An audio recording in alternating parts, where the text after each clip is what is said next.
This is weird. Yeah, it's a little weird. Comes back. Do you remember like a decade ago when we did this? It's been 9 years, Alex. Yeah. 9 years ago. So, what we're talking about is we had a radio show together many, many, many years ago. And then we both got into, the radio show helped us. It really helped build our business. I really feel like it did. But we got into the grinding mode. You do. At that point in time, after we let that go. After we did that for about a year, and we let that go, quit doing it, and started grinding, trying to build our business, which we were building. We absolutely were. But we were totally grinding. We were, and at the same time, there's a season where we do need to work hard, but we have to set it up where we're building our life by design and not just grinding. And kind of like what we were talking about the other day, if we're not intentional where we do want to work hard and build, we'll really kind of create a monster. Oh, absolutely. Totally. I totally agree with you. I think it's important for all the agents out there to understand, like, we hear so often in this business that you run your business how you want to, you don't let your clients run your business. And I think that is a lot easier said than done when you have to live the realistic lifestyle of this industry.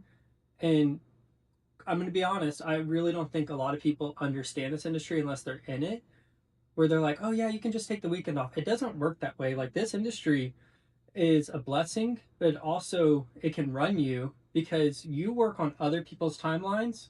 You work on other people's timelines and contract timelines. That conflicts with your timeline of how you want to operate your life. But you can pull all that together into a coherent schedule if you know how to properly have systems in place where you're not having to grind for both of these at the top. I totally agree. And I want to go back to the grind with you. We talked about 2017, whenever we started the team together. It was me and you. Yeah, we did. We started the team, and then Joe. Yes, and he joined with us, and Kevin and Nikki, and it's built from there. But I want to talk a little bit about your journey. For those of you who don't know, this is Alex Masters, because I know that y'all are looking. I'm sure that most of you out there are saying he's absolutely handsome. Well, thank you. But a lot of people think he looks young, but you're not. No. You're in your 30s now. No, but I did look like a baby when I got in the industry. So I did look young. You started at 19 years old. Yep. Okay, so this has only been your career. You went to college. You started real estate. Well, I'll have to say for the audience out there, I went to a few classes of college. I said, I'm not doing this. I don't want the debt. Well, I didn't know what I wanted to do at the time, and I thought, I don't want to get over my head in debt and go get a degree that I don't want to go do. Where here I had a great opportunity in front of me, and it's kind of like what we were talking about the other day. Like, when I see a great opportunity in front of me, and I think for anyone, when you have that opportunity, you have an open window, and you have to take it. When that happens in life, whether it's in real estate, business, like when we have those opportunities in life, I say take it. So you got your license at 19. And let me just even give you a little bit more, because as you can see sitting here, and you're going to learn more about him, but extremely successful real estate agent. But we moved to a town where no one knew his name. So I didn't know the name of the town. I raised he and his twin brother and his sister in Destin, Florida. Yes. And then I decided that I fell in love with somebody in Abilene, Texas, and I moved. And the morning I moved, he was 18 years old and in college. And he said, and working the beach services. And he was like, you know what, I'm just going to load up my truck and go with you and start a new life in Abilene, Texas. My point of telling this story is that anyone can be successful in real estate. You're right. So as coaches, it's very hard whenever somebody tells either one of us, because look at what we've built in 10 years. It's really hard when anyone tells us, I'm in a new town, or I don't know anybody, or I don't have a sphere. We knew no one. I knew no one but the person in the car next to me. That's the only person. And the person in the car next to you was Boudreaux, our dog. Yeah, I mean, I knew no one, and it's wild. Before you were talking to Jeff, like I never even heard of Abilene. Love the town now, but I never even knew that town existed. Right. At the same time, and it's the models and systems that we had built over time that can make you successful, that we want to share with all of y'all, that you can go anywhere That's right. and make this business happen. Absolutely. So in his journey, you found success in this business, and once you found, and we're in, as Build Not Grind goes on, we're introducing it to you today. You're going to learn how he found success, and we have systems of how he found success, and he is a coach to coach others to success.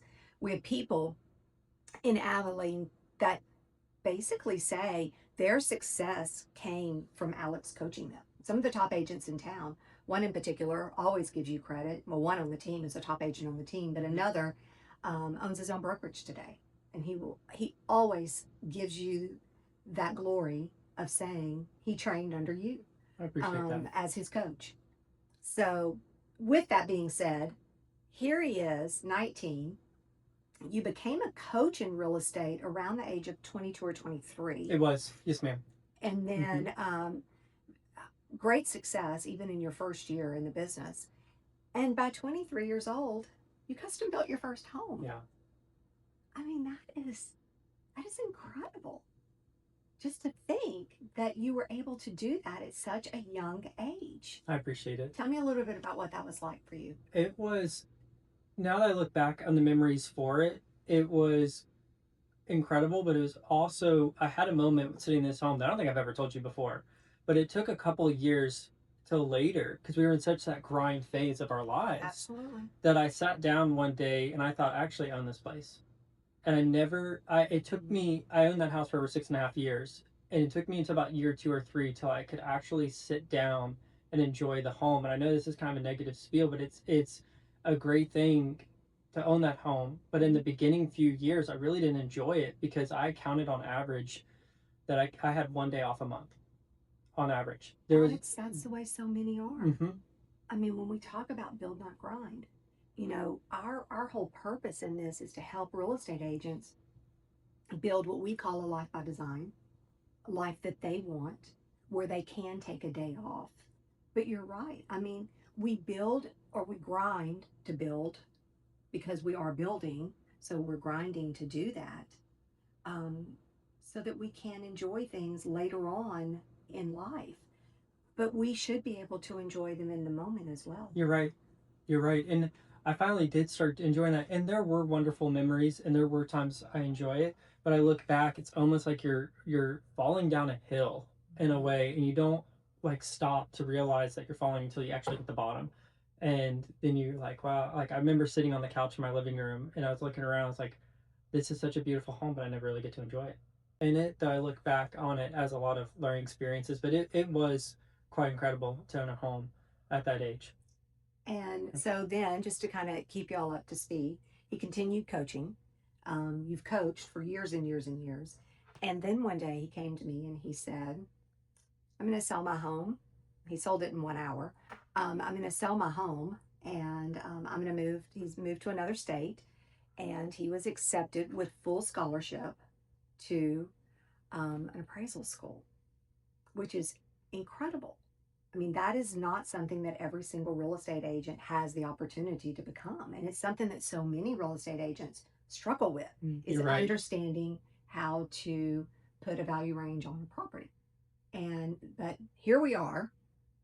You, in just a few weeks, will be, he's Getting close to the end. yes, Getting he's close. in his apprenticeship, if you Yeah. want to call it right now. But he will be a fully licensed appraiser in any state. Well, Except for Florida. yeah, we found Except Florida. for our home. Yes, ma'am.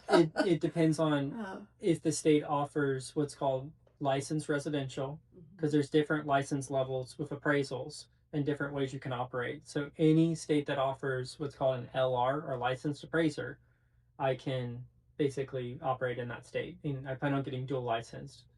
that's awesome. Thank I'm you. so proud of you. Thank you. I appreciate it.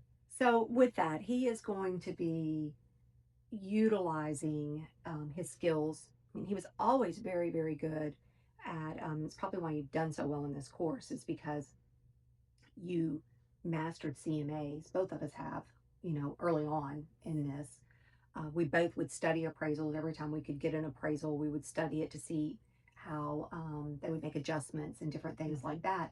But now in this coaching program that we're launching together, he is going to be able to coach all of you out there who want to be part of us on how to do these, your CMAs better. We've just got all kind of fun things to be able to share with you and coach you on. I'm really excited. Well, I'm also honestly excited out there, y'all, because you'll be able to see through our classes what, when you get an appraisal report, what to look at, or when you're talking to a seller, what's important, what's not important. Like I remember sharing with y'all when we talked about gutters and another client about fence staining. And I said, well, you have to understand your market, and by understanding the different markets, what adds value and what doesn't add value. Mm-hmm. Because a lot of times when you're having these conversations with sellers may go above and beyond what they think adds value to their property, or what an agent may think adds value to your property. Because, for example, just because someone did a $5,000 upgrade over here doesn't mean on the appraisal world that adds value. And that's one of the key reasons that I went to get the appraisal credential, is to be able to have these conversations and expand our own business that way. Love it.